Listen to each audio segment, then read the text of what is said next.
Die prys van oorlog, geskryf deur Karen Erasmus. Geraamtes van staalvingers wat boontoe wys. Gerigor mortis in koue wintergrys. Roetrook, skrapnel en splinterklip.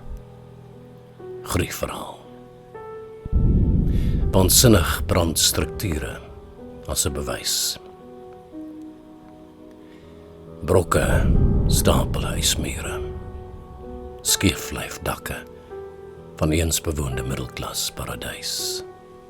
Stap, troppe, arrogante voetsoldate, wat walglik middelvinger en haatvuis wys. Waar daar noodlottige besluite hang, staan Karen se kindertjies en betaal die prys.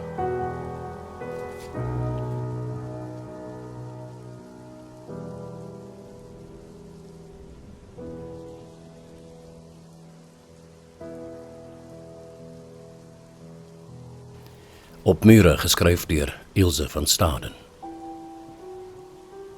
Mettertyd kom motte ook tot rus, op die lampligrand waar skaries is, op mure. My vingers lees die brailgeskrif van Spykerswittel, prente vermis, op mure.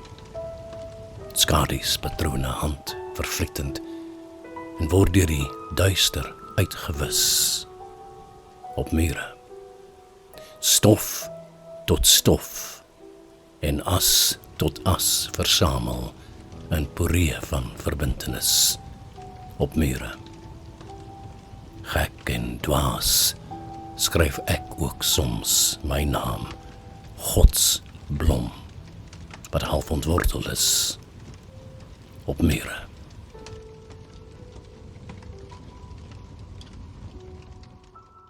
Lied van verlies, geskryf deur Niels Jackson.